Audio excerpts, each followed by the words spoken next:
하나님의 은혜와 평강과 사랑이 오늘 우리의 삶과 영혼에 충만하기를 주의 이름으로 축복합니다. 홍수가 끝나고 새 날이 시작되면서 노아는 포도나무를 심고 가꿉니다. 그러다 포도주를 마시게 되고 취하여 벌거벗게 됩니다. 이에 둘째 아들 함이 그 모습을 보고 형제들에게 알립니다. 그 말을 들은 두 형제 셈과 야벳은 뒷걸음쳐 들어가서 아버지 노아의 하체를 덮어줍니다.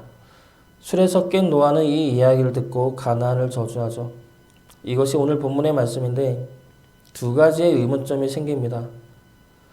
노아가 먼저 술 취하는 잘못을 저질러 놓고 왜 아들을 저주했느냐라는 것입니다. 먼저 잘못한 것은 노아인데 무슨 자격으로 아들을 저주했느냐라는 것이죠. 그리고 두 번째는 노아의 하체를 보고 말한 이는 함인데 노아는 왜 함의 아들인 가나안을 저주했느냐라는 겁니다. 노아가 가나안에게 행한 이 저주의 말씀은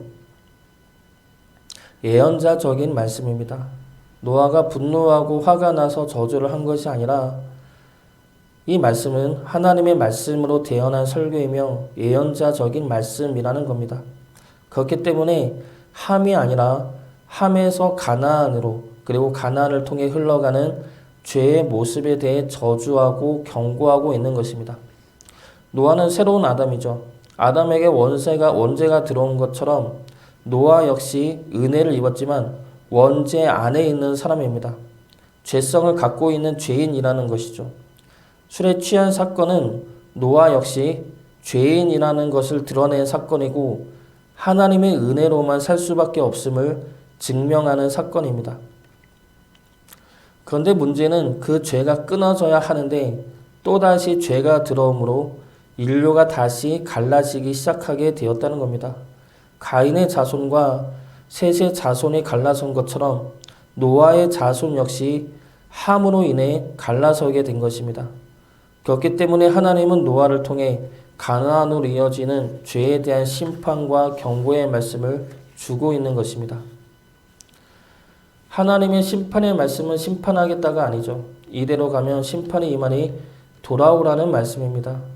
노아를 통하여 가나안에게 행한 이 심판의 말씀 역시 마찬가지입니다. 하나님은 노아를 통해 가나안의 죄에서 돌아서기를 원하시고 말씀하고 계시는 겁니다. 그러나 결국 가나안은 돌아서지 못하고 이스라엘을 통하여 심판을 받게 될 상황에 처하게 됩니다. 그러면 가나안은 왜 심판을 받은 것입니까? 가나안이 행한 죄가 무엇이길래 하나님은 이렇게 심판의 말씀을 하십니까? 첫 번째로 가나안이 행한 죄는 가나안의 아버지 함이 고발하는 죄를 범하였기 때문입니다. 고발하는 죄를 범하였다는 것이죠. 함은 아버지 노아의 잘못을 보고 덮어주지 못했습니다. 잘못을 보았고 그 잘못을 형제들에게 알렸습니다. 함은 아버지의 잘못에 대해 덮어주지 못하고 그것이 죄이고 잘못이며 조롱거리이고 비웃음거리로 삼았습니다. 그리고 그것을 퍼뜨리고 다녔습니다. 그러므로 아버지 노아가 죄인이고 허물이 있으며 은혜를 입을 자격이 없는 자라 말하고 다녔다는 겁니다. 이것이 바로 죄이고 사탄의 역할이라는 것입니다. 요한계시록 12장 10절 말씀입니다. 내가 또 들으니 하늘에 큰 음성이 있어 이르되 이제 우리 하나님의 구원과 능력과 나라와 또 그의 그리스도의 권세가 나타났으니 우리 형제들을 참수하던 자 곧 우리 하나님 앞에서 밤낮 참수하던 자가 쫓겨났고 이 말씀은 주님의 십자가 승리로 인해 사탄이 쫓겨났음을 선포한 말씀입니다. 그런데 이 말씀에서 사탄을 뭐라고 설명하고 있습니까? 우리를 참수하던 자라 말하고 있습니다. 하나님 앞에서 밤낮으로 참수하던 자가 사탄이고 이것이 사탄의 역할이라는 겁니다. 지금 함은 그러한 짓을 행하고 있다는 것이죠. 아버지 노아를 참수하고 고발하고 있는 것입니다. 이것은 새 창조를 시작하면서 하나님이 심판이 아닌 은혜로 구원해낼 것이다 라는 그 언약에 정면으로 반박하는 모습이죠. 우리가 죄인이지만 악함이 있는 이들이지만 그에 대한 심판과 저주로 우리를 구원에 이르게 하는 것이 아니라 은혜와 사랑으로 우리를 구원해 내겠다는 하나님의 말씀을 정면으로 거부하고 있는 겁니다. 그래서 은혜와 사랑이 아닌 지적과 비난과 참소와 고발로 의인이 아니라 죄인이라 규정짓고 있다는 것이죠. 그러나 다른 두 아들은 어떻게 행합니까? 보지를 않습니다. 아버지 노아의 하체와 허물을 보지 않고 뒷걸음으로 가죠. 그리고 덮어줍니다. 허물을 덮어주고 잘못을 덮어줍니다. 이것이 은혜이고 이것이 사랑이며 이것이 하나님의 우리를 향한 마음이라는 겁니다. 그렇기 때문에 노아를 통해 셈과 야벳이 옳았음을 하나님이 말씀하고 계시는 겁니다. 우리는 모두가 죄인입니다. 그래서 예수님이 십자가의 지심으로 우리를 구원하시고 의롭다 칭함을 받게 하셨습니다. 그래서 우리는 의인이면서 죄인인 것입니다. 사탄은 죄인을 바라보게 합니다. 사탄은 죄를 지적하고 고발하고 참소합니다. 그러나 주님은 우리 죄를 덮어주시고 용서하여 주십니다. 우리 죄에도 불구하고 우리를 사랑하여 주십니다. 우리의 죄값은 주님이 대신 지셨기 때문에 더 큰 당당함으로 우리를 사랑하여 주십니다. 주님을 따라 그리고 셈과 야벳을 따라 서로의 허물을 덮어주며 사랑으로 함께 의의 길을 걸어가는 주의 자녀가 되기를 주의 이름으로 축복합니다. 두 번째로 함이 저주를 받은 이유는 함이 죄를 가져온 자이기 때문입니다. 지금 세상은 노아의 가족으로 다시 시작이 되고 있죠. 이것은 새 창조를 의미합니다. 심판 이후에 노아는 새로운 아담이 되어 하나님의 말씀, 생육과 번성의 사명을 갖고 행해야 하는 출발점이고 새로운 시작이 되고 있는 것입니다. 그 시작은 죄와 함께 가는 시작이 아니죠.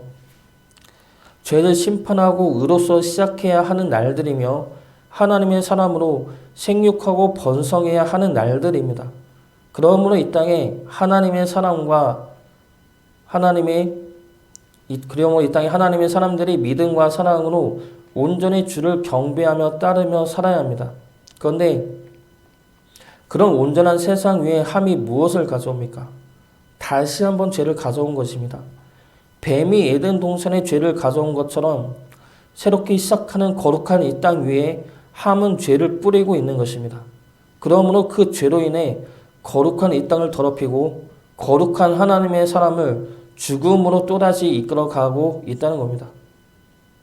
그렇기 때문에 하나님은 함으로부터 죄를 이어받은 가나안에게 심판을 말씀하고 계시는 겁니다. 그로 인해 죄가 또다시 인류를 집어삼키게 된 이 모습에 크게 분노하며 안타까워하고 계시는 것이죠. 아직까지 창세기를 보아 알듯이 죄는 상당히 크고 빠르게 자라납니다. 아담의 원죄가 가인에게 이르러서는 살인으로 이어지고 람에게 대해 이르러서는 죄를 죄로 인식하지 못하는 지경에까지 이르게 됩니다. 아담부터 람에까지는 겨우 7대이죠. 그동안 죄는 심판에 이르기까지 자라났다는 겁니다. 이 말씀은 가나안에게도 똑같이 적용이 됩니다. 아담부터 노아까지는 10대이죠. 노아의 대에 이르러 세상은 심판을 받게 됩니다. 그리고 노아의 아들 셈으로부터 아브라함까지도 10대입니다. 아브라함의 때에 하나님은 가나안을 향하여 심판을 말씀하시고 그 가나안의 땅을 아브라함이 차지하도록 말씀하십니다. 이것은 지금 말씀하신 죄의 속성이 아브라함 때에 이르러서는 이미 더 이상의 회복이 불가능할 만큼 파멸의 지경이 이르렀음을 말씀하고 있는 것입니다. 함으로부터 겨우 10대라는 것이죠. 그렇기 때문에 죄를 인류 가운데로 가져온 함은 심판의 말씀을 받게 된 것입니다. 하나님은 누룩을 제거하라 말씀하십니다. 누룩은 금방 퍼지고 부풀리죠. 우리 안의 죄 역시 마찬가지입니다. 우리 눈에 보기에 이 정도는 괜찮겠지, 이 정도는 남들도 다 하는데 이 정도는 죄도 아니야 라는 생각으로 죄 하나를 가져오면 그 죄는 우리 안에서 누룩이 퍼지듯 우리 전체를 죄 가운데로 끌고 내려갑니다. 그렇기 때문에 죄와는 타협해서는 안 된다는 것입니다. 우리 안에 죄가 들어오려 할 때 이번만, 이 정도만이라는 생각을 가져서는 안 될 것입니다. 그 한 번이 겨우 그 정도의 죄가 우리를 무너뜨릴 수가 있습니다. 죄에 단호히 대처하심으로 우리 안에 죄가 들어오지 못하도록, 그래서 우리 안에 성령님이 온전히 충만히 거할 수 있도록 그런 자녀가 될 수 있기를 주의 이름으로 축복합니다. 마지막 세 번째로 함은 은혜를 망각한 자이기 때문에 심판을 받았습니다. 노아는 은혜를 입었기 때문에 의인이나 칭함을 받았습니다. 그리고 그 은혜로 인해 심판에서 구원받은 자입니다. 노아의 가족 모두 마찬가지이죠. 스스로가 의롭기 때문에 홍수의 심판에서 구원받은 자들이 아닙니다. 하나님의 은혜를 입었기 때문에 구원받은 이들이죠. 은혜를 입었다는 것은 여전히 죄인이라는 것입니다. 은혜를 입었다는 것은 자신의 죄와 허물을 하나님이 덮어 주었음을 의미합니다. 그 은혜를 입었다면 우리 역시 그 은혜로 서로의 허물을 덮어주고 함께 믿음의 길을 가도록 합력하고 이끌어 주어야 합니다. 나 같은 죄인을 하나님이 용서하신 것처럼 서로의 허물에 대해 덮어줄 수 있는 사랑이 있어야 한다는 것이죠. 그것이 은혜 받은 자의 모습이고 은혜를 주신 하나님이 원하시는 모습입니다. 그러나 함은 그 모습을 거부하죠. 받은 은혜를 나누지 않고 노아의 잘못과 허물을 들춰내고 퍼뜨리고 다녔습니다. 그러므로 자신이 은혜 받은 자임을 망각하고 있음을 드러낸 것입니다. 우리는 은혜를 받은 자입니다. 그런데 은혜를 받아 의인이 된 것을 자기의 의로 여기고 교만으로 여길 때가 있습니다. 다른 사람과 비교하면서 그들의 죄와 잘못을 지적하면서 스스로 내가 저 사람보다 더 의롭다, 내가 저 사람보다 더 나은 자다라는 교만과 자기 만족에 살 때가 있다는 겁니다. 그러면서 당당히 다른 이들을 틀렸다고 죄인이라고 규정하고 비난하고 다닐 때가 있다는 것이죠. 그러나 우리가 볼 것은 그 사람의 죄가 아니라 그 사람을 통한 나의 모습입니다. 아직도 남을 판단하고 평가하는 내 안의 죄성을 봐야 하고 그 사람 안에 있는 죄성이 내 안에 있는지를 봐야 하고 그 사람들을 통해 나를 다듬으시는 하나님의 손길을 봐야 하는 겁니다. 우리는 하나님의 은혜로 구원받은 자들이고 하나님의 사랑으로 하나님의 자녀된 자들입니다. 그 은혜와 사랑을 기억하시어 겸손하면서도 진실되게 주를 섬기며 순종하며 나가는 주의 자녀 되시기를 주의 이름으로 축복합니다.